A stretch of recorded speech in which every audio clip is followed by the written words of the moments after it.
Good morning and welcome to the pool room. I want to show you this new Adam Joseph bank that's being added to the collection. It's really cool Darth Vader bank. Now Adam Joseph was a company that produced a ton of Star Wars merchandise in the 80s. These were all Jedi and Ewoks themes. They released backpacks and suitcases and wallets and badges and combs and brushes. Oh my god, they made night lights and key rings, magnets, necklaces, pillows, rubber stamps, raincoats, umbrellas. But my favourite Adam Joseph merchandise are these money boxes, or banks as they were called. They had Darth Vader, they had a Gamorrean Guard, a Royal Guard, they had Nisa and R2 and Wicket as well. Let's just quickly check out this Darth Vader. He's a little dusty, but he's so nice. It's got this articulated head to spin around and face whoever he's being a villain to. What I really like is it still has its plug, which is really nice.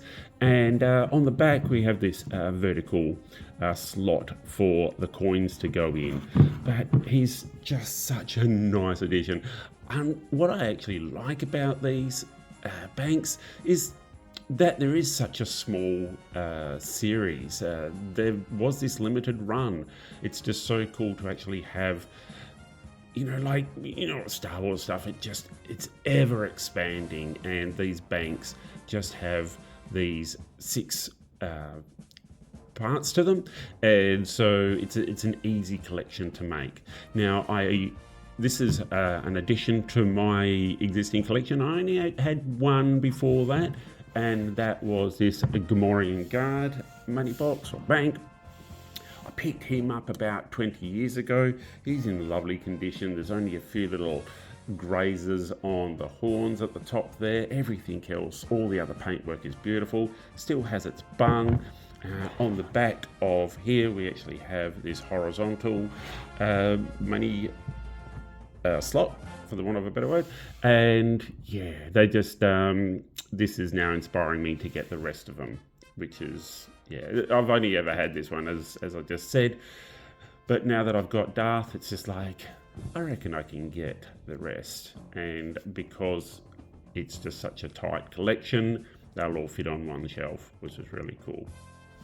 Now, a little bit of trivia about these money boxes or banks is that the Gamorrean Guard never came to the United States.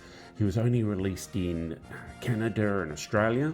I'm in Australia, and this one here, I don't even know if he ever came in a box, to be honest, because I've never seen an example of a boxed one. All the other ones came in boxes, but not this one, so I don't know how it was actually released. As I said, I picked mine up about 20 years ago. There was an error that Stephen Sansweet published in one of his books. I forget the title of the book, that's okay, where he said it was a prototype. Obviously at the time they saw them on the back of the pack for all the other banks, but it never turned up. So he suggested that it was a prototype. Now, all the people in Australia and Canada just went, oh man, I've got one of those things at home. And then these things absolutely blew up on the second-hand market. Well, selling for an absolute fortune. They still go for a fair bit of money because of the rarity of them. They're pretty scarce in Australia, and they're even more scarce now. I believe that most of them kind of went over to the US market. So it's really hard to find these now, and really hard to find them without any paint loss. So I'm really glad that I've actually got this one for the collection.